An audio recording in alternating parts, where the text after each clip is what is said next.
Anaïs se fait des films. Se fait quoi ? Anaïs se fait des films. Qui se fait des films ? Anaïs se fait des films. Salut tout le monde et bienvenue dans Anaïs vous répond, le petit épisode hebdomadaire dans lequel je réponds à la question d'un auditeur ou d'une auditrice.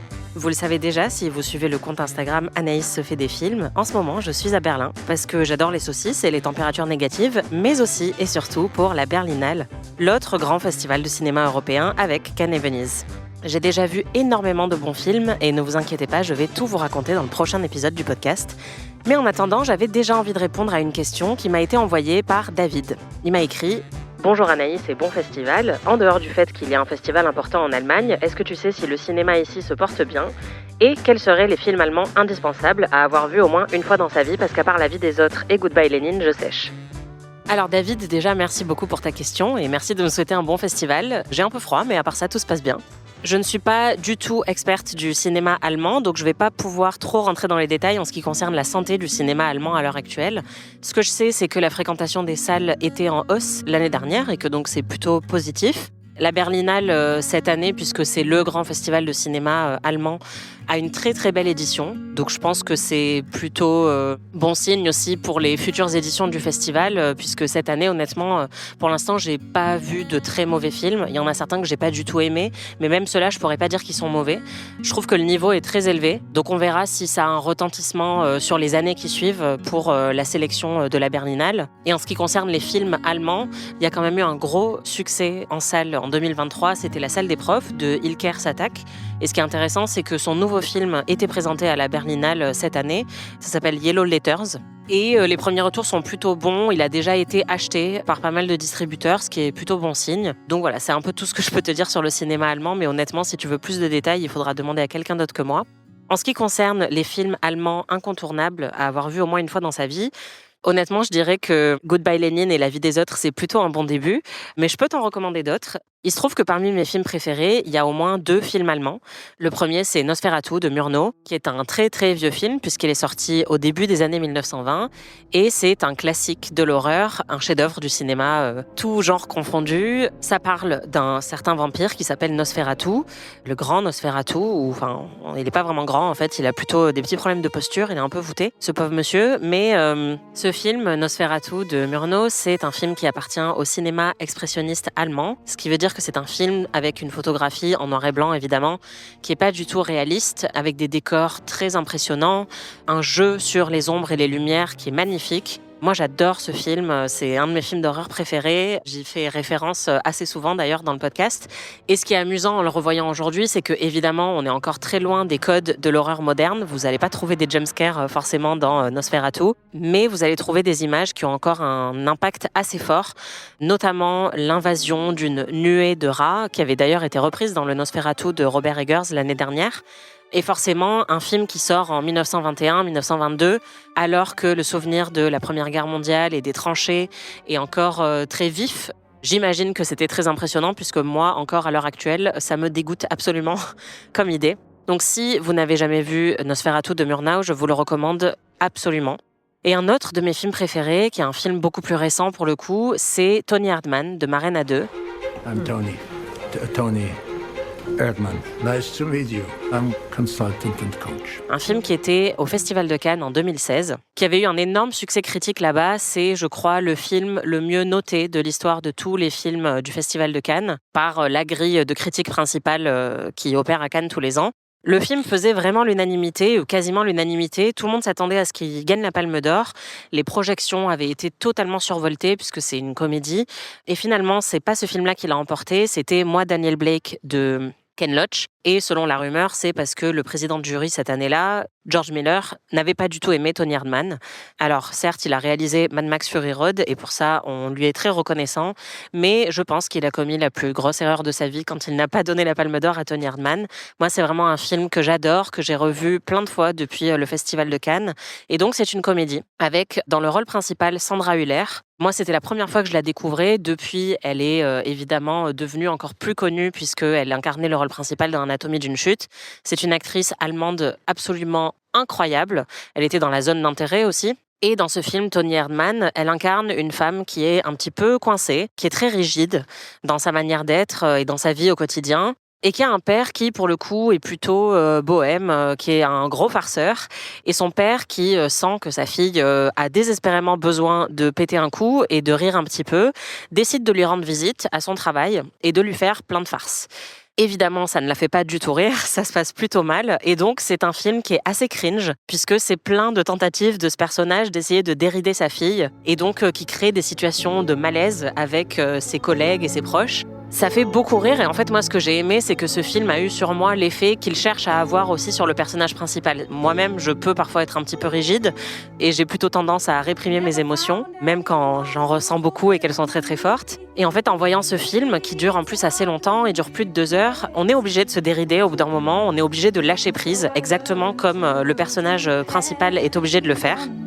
I decided long ago never to walk in anyone's shadow.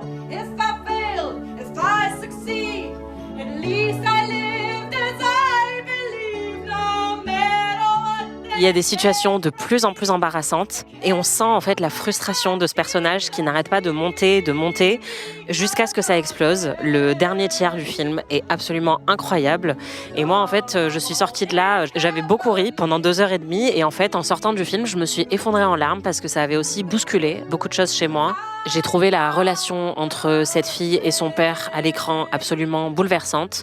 Il y a des idées, mais vraiment génialissimes dans ce film. C'est un film qui est très inventif, très singulier, qui est difficilement classable. Et ça, vous savez que c'est des choses qui me plaisent énormément. Donc vraiment, si vous cherchez une expérience totalement unique et à la fois cringe, drôle et feel good, je vous conseille absolument Toni Erdmann.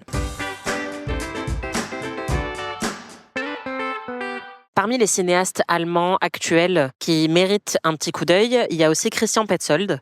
C'est un cinéaste qui, ces derniers temps, a fait beaucoup de films allégoriques et romantiques. Moi, c'est pas forcément mes préférés. Il y a eu Transit ou Ondine, par exemple, qui avaient eu de très beaux succès critiques. Mais moi, celui que je vous recommanderais parce que c'est mon préféré, c'est Barbara. Vous en avez peut-être déjà entendu parler. C'est un film sur une infirmière qui essaye de quitter l'Allemagne de l'Est dans les années 80. Cette infirmière, elle est incarnée par Nina Hoss, une très très grande actrice allemande. Et donc c'est un thriller qui est extrêmement bien mené, avec une photo sublime et une très très belle performance de Nina Hoss. Moi, j'avais vraiment beaucoup aimé ce film et ça fait 10 ans, je crois, qu'il est sorti. Et j'en garde encore un très très grand souvenir. Parmi les classiques, je suis aussi obligée de vous recommander Les ailes du désir de Wim Wenders, un film qui est sorti en 1987 et qui est un film très mélancolique. Grosse surprise si vous connaissez la filmographie de Wim Wenders. C'est aussi lui qui a réalisé Paris, Texas et plus récemment Perfect Days. C'est un cinéaste qui est très très bon pour faire des films à la fois très poétiques et qui nous foutent un petit peu le cafard. Et c'est totalement le cas avec Les ailes du désir. Donc c'est un film des années 80 et ça raconte l'histoire d'un ange qui erre à Berlin, qui est incarné par Bruno Ganz et qui donc forcément mène une existence solitaire et assez triste. Il se balade dans Berlin et donc forcément c'est un film qui est sorti dans les années 80, qui parle aussi de la division qui existe à Berlin à ce moment-là et qui a une atmosphère très très triste. Et cet ange va tomber amoureux d'une trapéziste dans un cirque et par amour pour elle, il va avoir envie de renoncer à son immortalité. C'est vraiment un film sublime, comme je le disais, très poétique, avec une photographie magnifique. Une superbe performance de Bruno Ganz, l'acteur principal. Et puis si vous aimez la musique, il faut aussi savoir qu'il y a Nick Cave qui apparaît dans le film et qui se joue lui-même. Donc franchement, ça me paraît incontournable dans les films allemands. Je pense que ça peut aussi valoir le coup de regarder Le Ruban blanc de Michael Haneke. Ok, Haneke est autrichien, mais il est né à Munich, donc techniquement, ça marche. Et puis surtout, Le Ruban blanc, qui est un film qui a récolté la Palme d'Or à Cannes, c'est une histoire de violence, comme à peu près tous les films de Haneke.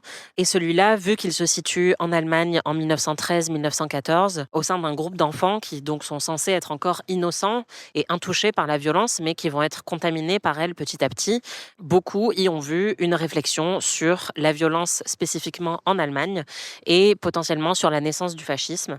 C'est pas un film forcément facile à voir, encore une fois comme la plupart des films de Haneke, c'est pas une énorme poilade, mais dans le cinéma allemand contemporain, ça me paraît aussi incontournable. Il fait actuellement moins 1 degré, je suis sur un parking berlinois et je suis en train de me transformer en glaçon, donc je vais essayer d'aller vite. Dans un tout autre genre, un petit peu plus fun que Le Ruban blanc, moi, il y a un film que j'ai adoré, c'est L'œuvre sans auteur de Florian Henkel von Donnersmarck, qui est aussi le réalisateur de La vie des autres. Mais pour le coup, l'œuvre sans auteur, c'est une fresque historique en 2 parties, c'est assez long. Ça démarre dans les années 30 en Allemagne et ça se termine au milieu des années 60, donc ça permet de suivre un bon bout de l'histoire allemande. Et ce que moi j'ai beaucoup aimé avec ces 2 films, puisque ça a été divisé en 2 parties au cinéma, c'est leur côté un peu soap, un peu mélo. C'est du très bon cinéma, mais qui n'a pas peur d'aller vers des codes un petit peu mélo, avec des histoires d'amour, beaucoup de rebondissements, un style très romanesque en fait. La musique est de Max Richter, très grand compositeur. Il y a Paul Haber qui joue dans le film.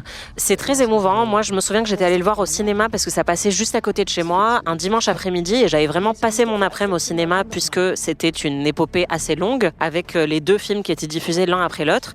Et je me suis vraiment pas ennuyée. J'ai trouvé ça plutôt chouette. Ça raconte l'histoire d'un artiste, un peintre spécifiquement, qui est joué par Tom Schilling, qui va traverser donc tous les chamboulements historiques en Allemagne avec son regard de peintre. C'est un film qui avait été présenté à la Mostra de Venise en 2018 et vraiment, moi, j'ai adoré malgré les côtés parfois un petit peu sirupeux de l'intrigue. Dans un registre encore totalement différent, il y a un film que je vous recommande qui s'appelle Le bateau de Wolfgang Petersen, très dur à prononcer quand on a les lèvres qui commencent à être frigorifiées. Déjà, un des trucs que j'aime le plus dans ce film, c'est son titre allemand. En allemand, ça s'appelle Das Boot. Et ça me fait rire. Das Boot, voilà. Et c'est un film qui se déroule en 1941 dans un sous-marin allemand. Donc on suit en fait le quotidien d'un équipage allemand pendant la Deuxième Guerre mondiale. Imaginez un monde où vous ne pouvez voir qu'avec vos oreilles. Où la mort tourne sans arrêt au-dessus de vous. Où l'air que vous respirez est rationné. Et où la seule évasion possible est la terreur.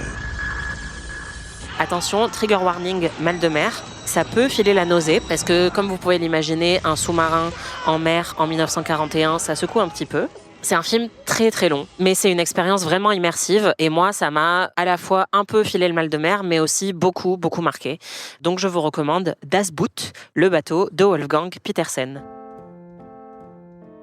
Il y a aussi un cinéaste qui me semble inévitable quand on parle de cinéma allemand, c'est Rainer Fassbinder.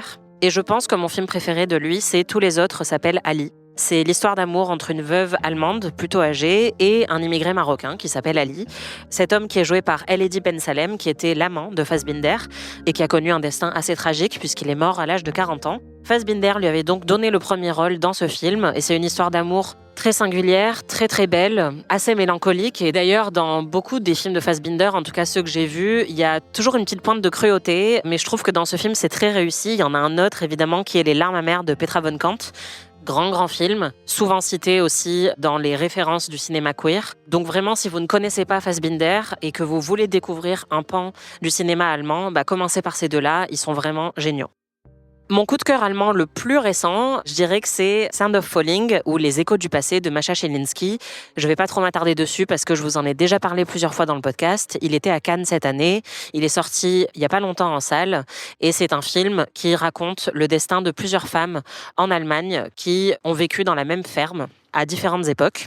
J'ai adoré l'atmosphère du film, sa photographie, son montage, sa musique, ses performances. Donc vraiment, rattrapez Les échos du passé de Masha Shelinski si vous en avez l'occasion. Un autre que je n'ai malheureusement toujours pas vu et j'en ai un peu honte, mais je sais qu'il faut que je le rattrape. Et donc, je me permets de le mentionner ici. C'est Victoria de Sebastian Schipper. C'est un film qui est sorti en 2015, qui a été tourné intégralement en plan séquence et donc qui a été vraiment acclamé par la critique et par le public. Je ne l'ai toujours pas vu parce qu'il est un peu long et qu'à chaque fois que je me motive à le voir, après je vois la durée et je me dis « Ah non, je sais pas si j'ai envie de voir un plan séquence de plus de 2 heures ». Mais je crois que c'est vraiment bien et je me fais régulièrement shamer sur le fait que je ne l'ai pas vu. Donc voilà, soyez meilleurs que moi, regardez Victoria si ce n'est pas encore fait. Et enfin, le dernier que je voulais mentionner, c'est La vague de Dennis Gansel, ou Die Welle en allemand. Je ne suis pas très forte en allemand, excusez-moi. C'est un film que j'ai vu quand j'étais assez jeune, il est sorti en 2008 et c'est un film qui s'inspire d'une expérience qui avait vraiment été menée par un prof aux États-Unis, sauf que là, le film a été transposé en Allemagne et donc c'est un prof qui décide de faire une expérience avec sa classe pour leur montrer comment le fascisme peut se développer très facilement au sein d'un même groupe. Évidemment, ça tourne mal. C'est un film que j'avais trouvé fascinant, je pense, à l'âge auquel je l'ai vu. Je ne sais pas si ça tient encore la route aujourd'hui, mais je pense que c'est un très bon film à montrer justement à des adolescents qui pourraient s'interroger justement sur la naissance du fascisme ou sur les conditions qui peuvent permettre à une société fasciste de se développer, même si je pense qu'on a un exemple en temps réel en ce moment, donc peut-être qu'il n'y a plus besoin. Dites-moi si le film vaut encore le coup. Moi, j'avoue que je ne l'ai pas revu depuis 2008, mais je tenais quand même à le mentionner parce que, pour la petite histoire, ma toute première critique de cinéma, techniquement, c'était le texte que j'ai écrit sur Dis-le, et c'était dans un journal étudiant. Voilà, j'étais hyper stressée, mais j'étais passionnée par le film. Il y avait une petite place dans le journal et on m'a dit « Est-ce que tu veux écrire sur un film ?» J'ai écrit là-dessus. Et voilà, c'était ma première critique de cinéma. Donc, Dis-le gardera toujours une place spéciale dans mon cœur et donc, par extension, le cinéma allemand. Merci beaucoup David pour ta question. Si vous avez d'autres recommandations de films allemands, je suis sûre que j'en ai oublié plein dans les incontournables, donc vous pouvez les rajouter en commentaire. On se retrouve dans quelques jours pour un gros épisode dédié à la Berlinale. Là, je vous avoue que je vais rentrer me réchauffer parce que j'ai très froid. Mais sachez que j'ai vu plein de films super et j'ai très hâte de vous en parler. À très vite.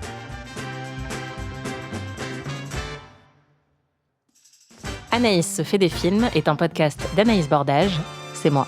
Produit par Slate Podcast. Production éditoriale, montage et réalisation Aurélie Rodriguez.